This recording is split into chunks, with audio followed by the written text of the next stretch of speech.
Hey there guys, this is Pharaoh2091 and welcome back to Let's Play Phoenix Wright Ace Attorney Dual Destinies. Last time we left off, we thought we had found a contradiction in the argument there, but it came to bite us in the butt. And now they're using the secret identity of the mayor kind of as the motive for the killing, and it's like, no, that's not right, or the alderman I should say. And yeah.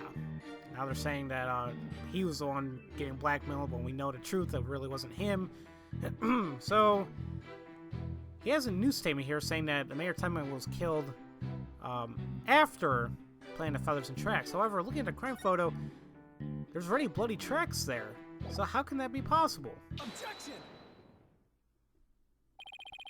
Detective Fulbright, your sense of justice is anything but fair. What's this? You dare question my justice again? Yes, I'm gonna prove it to you. Take a look at this photo. This is a crime scene photo. And just what does this prove? It proves when the feathers and tracks were planted. But I already told you they were planted before the murder. The defendant planted the yokai evidence and I was knocked out while killing his victim. But that would be impossible. If you look right here, it's clear when the feathers and tracks were left at the scene. And basically, like I said earlier, they're bloody tracks. So, yeah. Are you just pointing to the yokai feathers and tracks, Mr. Justice? Yes. See how the feathers are on top of the blood, and the tracks were made in blood? In other words, the yokai evidence could have only resulted after the murder. The mayor must have planned the evidence after killing the alderman. But you said it yourself that the mayor had been knocked unconscious thereafter. There would have been no time for him to plan any evidence at all. Therefore, that must have been someone else besides the mayor and the alderman at the crime scene. Oh, there must be some mistake.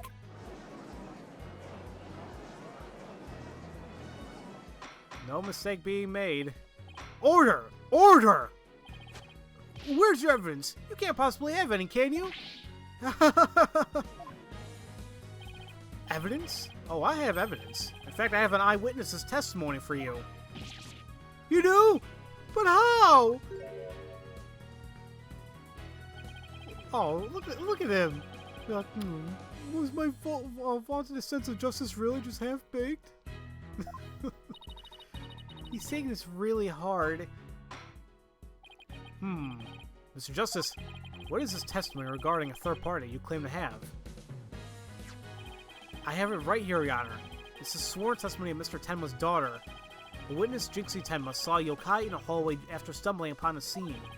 It was a demon Tenma Taro. He's the source of those feathers and tracks.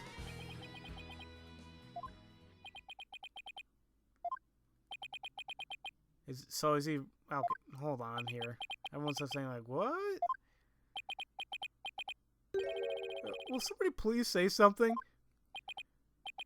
The defense will explain to the court exactly what he means. You dare mock this court and justice itself? You're unfit to bear your name, boy! Your baldness, it appears our defense attorney here is delirious from exhaustion. Apollo, think of something quick before you're held in contempt of court. What do you think I'm trying to do? Before you decide whether I should step down, please, hear me out. Very well, Mr. Justice, I'm all ears, but you had better explain yourself well. What was this yokai you were talking about? It's all in the statement here. Jinxie Tenma asserts that she saw Tenma Taro after she discovered a crime scene and called the police. She came around a corner in the hall. It was around here that she saw Tenma Taro fleeing toward the foyer. The defense asserts that whoever was impersonating this monster is the one who left those feathers and tracks behind, intentionally or otherwise. What? How incredibly unjust! Why haven't I heard about this before? The defense just proved there was someone else. So the mayor isn't a killer? Well, this is all set up. The prosecutor is a convicted felon after all. Apollo, the momentum is shifting in our favor. Good. Now let's keep it that way. Objection. Aw, they spelled the objection too, like word letter by letter.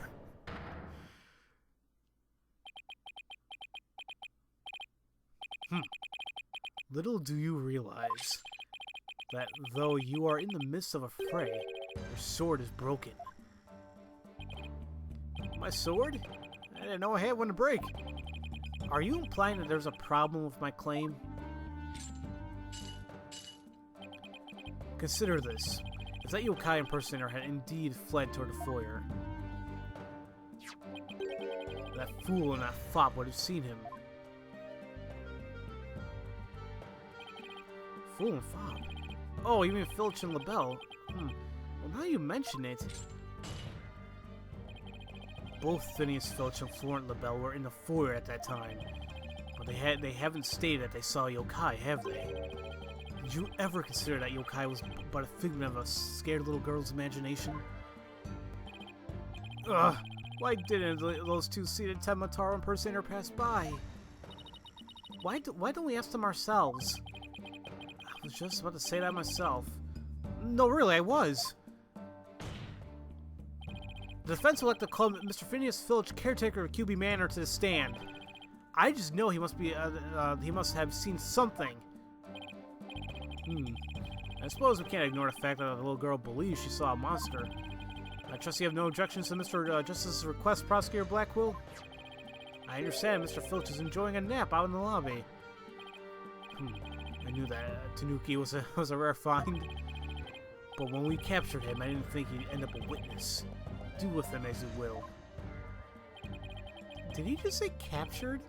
No, wait. I don't want to know. Very well, then. Bailiff, please go wake Mr. Filch and escort him to that witness stand.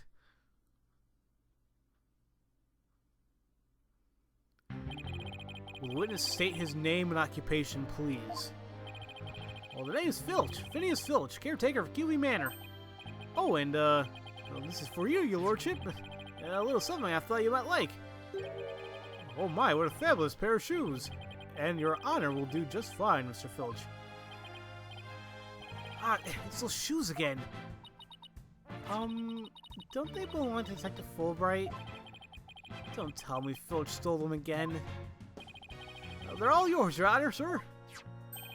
What? But they seem awfully expensive. Well, yep, too expensive for me, but I reckon you'd be perfect for someone like your honorship.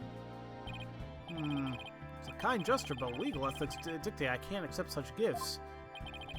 Oh, ethics, schmethics. Just take them if you want them. I'll show them up real nice for you, too. I'm sorry about the shoes, Mr. Filch, but I will accept your testimony. The court would like to hear whether you saw Temataro in the foyer after the murder. She was acting a little weird when we tried telling him, when we tried asking him about it before. Well, at the time of the murder, I was on guard duty in the foyer, just like Mr. QB asked. I was making sure no one, fair, foul, fishy, or otherwise, could get to our guest. I was still in my office keeping good watch when the murder happened after 3 p.m. But I didn't see nothing out of the ordinary, no sirree. The yokai you keep jabbering on about was but a phantom of a little girl's dreams. So you're telling this court you never saw anyone dressed up like Temataro? Yep, I was guarding the whole time. That's the truth, the holy truth, nothing but the truth. Nutter butter. But in Temataro, bah, you don't really believe in all that yokai mumbo jumbo, do you? I certainly don't.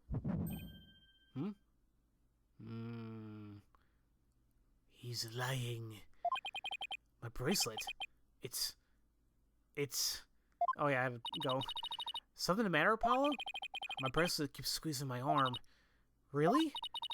So you think Mr. Tanuki, Filch has been lying to us? I wouldn't rule it out. Now, if I could just zero in on a tell, some sort of nervous habit. What the freaking hell? Oh, what in the... What's a hog doing in here? Oh, of course, it's his. Allow me to introduce my trusty cohort, Taka. He seems to have taken quite a liking to the courthouse. Made it his new home, in fact. He doesn't live with you, you know, in jail? Who's ever heard of a courthouse bird? Taka simply loathes trickery and fraud. And that queer power of yours seems to have offended my dear bosom buzzard. This isn't some sort of trick and... Ah! I won't be able to squat like this. What the heck's going on around here? Run for the hills! No pets or other animals allowed in the courtroom. What the... Oh, somebody help! Oh, he's merely having a bit of sport. He won't harm you, save one truly famished. Well, in that case, Prosecutor Blackwell, you will ensure your fellow friend is properly fed. It looks like we have to do this the old-fashioned way. We'll be fine, I think. If there's someone dressed as Tamataro there, Filch would have seen him. We'll just have to put our faith in Jinxie's statement for now. Mr. Justice, please proceed with your cross-examination. So is that bird just going to stay there? Alright. There was one statement that stood out to me, and that's him saying the whole thing about 3 p.m. and he was just kept watch all that time. Now, if I remember correctly, didn't he say he was watching TV? I want to take a look at that. I was still in my office keeping a good watch when the murder happened after 3. So let's look at my evidence here. Look at the TV listings.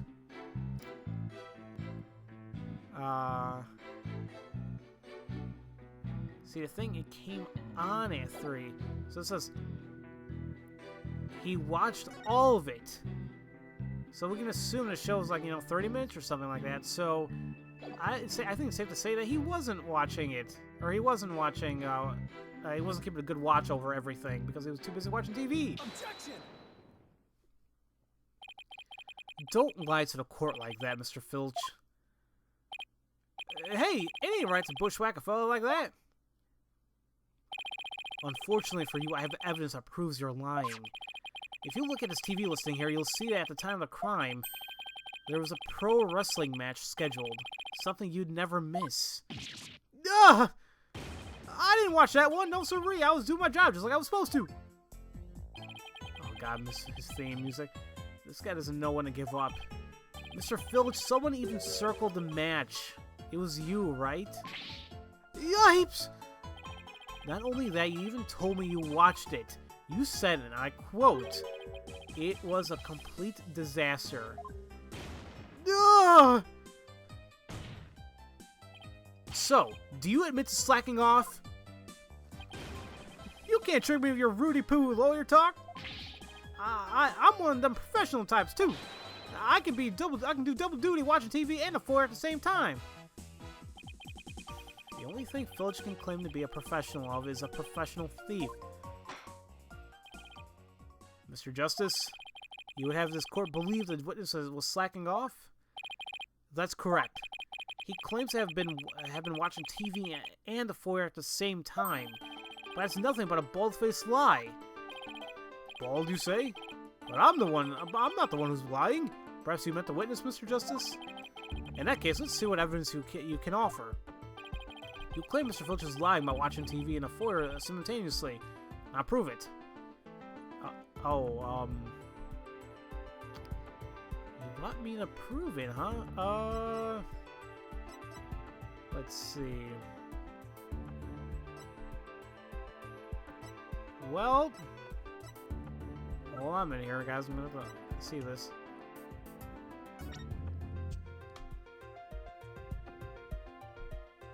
I guess.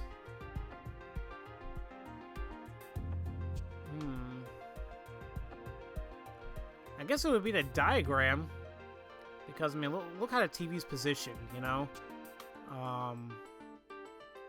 Like he's like focusing on one area and not looking over to the foyer. So, is it windowed or not? Now I can't even remember if it's windowed. That may prove it be that could screw us over. Well, I think that's it. But let's hold off on now until I see something else. No, that's not it. Fleeing the crime, calling the police. They passed each other at Ben Hall. He was carrying a staff.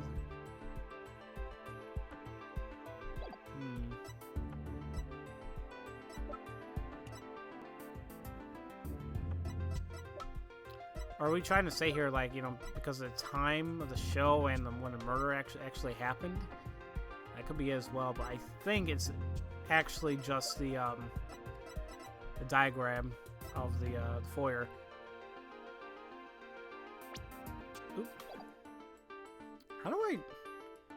Oh, never mind. I was going to use the microphone function. You know what? I guess I do have to use the stylus. I was thinking maybe there's a button here, but let's see here. See, now it's on. Take that! That's pretty awesome.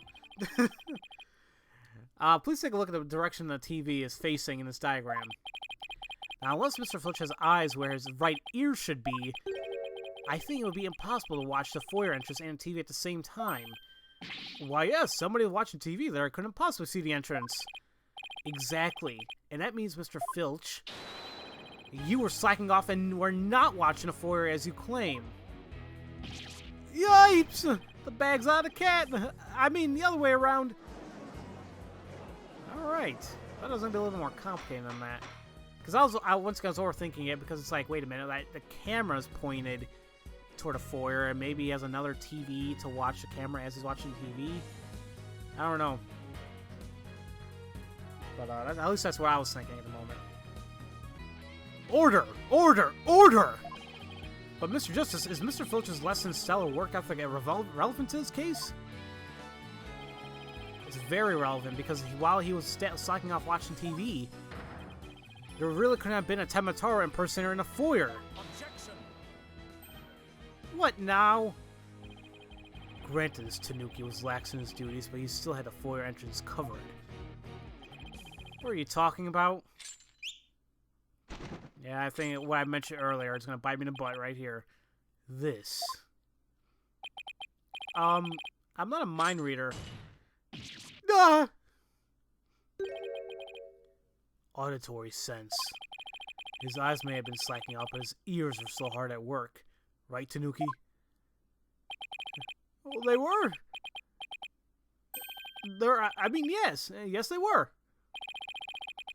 But you already admitted to slacking off. Now you say you weren't? My eyes might be lazy, my ears ain't. I would have heard anyone in the foyer. You see, the foyer floor and stairway got all squeaky, got creaky squeaky when someone walks on them. Creak, creak, creak. Loud enough to wake the dead, I reckon. So you're saying you didn't hear anybody walk by? Yep, my ears were working full time, so who's the liar now, you no good shyster? A lying thief calling me a shyster. This has to be the low point of my fledgling career. Got an hand to you, Mr. Blackwell. Sir, you really are something else. I mean, you don't miss a thing, and them bags on your eyes, they're darker than mine. Fair warning, Mr. Filch. Taka is particularly fond of Tanuki. Should you lie to this court again, you may suddenly find yourself on the menu. Yipes! Please don't hit me, Mr. Taka, sir! The witness will henceforth testify truthfully under a penalty of painful bird attacks. And with that in mind, the court requested the witness revise his testimony accordingly. Okay, now let's see what you have to say. It's true, I was watching a pro wrestling match on an office TV. My eyes might have been slacking up, and my ears, oh, they were working overtime. And the floors, they're all creaky, squeaky like. No way I would have missed something walking by. So you see, there were no Temataro in the foyer. Superstition is the religion of feeble minds. Understand? A simple, rational explanation is best. Forget yokai, demons, and such. We must use common sense, for lacking that, our entire world will be but upside down. Says the convict prosecutor who is totally assigned the end times to the legal world. And besides, if they were any yokai roaming about, I'd nab them and sell them into the zoo. I wonder whether Jinxie was just seeing things. That seems to be a general consensus, but I'm sticking to my guns. But if we can't prove she saw Temataro, the mayor's sure to be convicted. Then we better hope my guns fire bullets, but not BBs. Defense may cross-examine the witness. Okay. Let's do this for a little bit, and probably call him upset after I think I found something here. I feel like I'm gonna have to press a lot though, because I didn't really see anything that's popping up to me. So you were watching TV. Alright, working overtime. Creaky squeaky like, no way I would have missed someone walking by. So you see, there were no Temataro in the foyer. See, this statement seems odd, like there's no Temataro in the foyer, but maybe somewhere else. Maybe I'm, once again, maybe overthinking it. But let's press on this. So you have pretty good ears, Mr. Filch. Well, as good as they come, I'd say. Ain't nothing to hear a creaky floor. And plus, that Temataro makes a sound when he goes by. It's like a jingle jangle. Jingle jangle? How does he do that?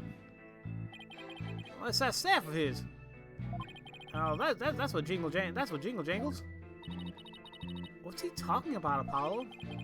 Beats me, but I guess Temataro has a staff that makes noise. Come to think of, didn't Jinxie mention something like that too? Oh yeah. She said Temataro holding a staff-like object that made a jangly sound. I guess that's the source of that noise then. Well, Mr. Justice? Mr. Filch says Temataro jingle jangles. Would you consider that vital information? Actually, yeah. Extremely vital. I requested to be added to his testimony. If Temataro was to pass by his staff, would have jingle jangled. Now, actually, let me take a look at the statement here.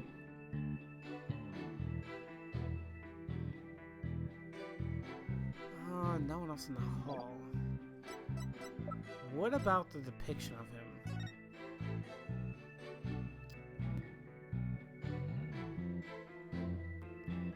See, this whole staff thing, is it like something that is in a legend, or... not sure yet. So let me press on this. So Temataro's staff makes a distinctive sound. Yep, like a jingle and a jangle. Wait, Jinxie said something like that. Something about Temataro making a jangling sound. I think we're missing something here, but I can't quite put a finger on it. Perhaps I should take a look at the court record again.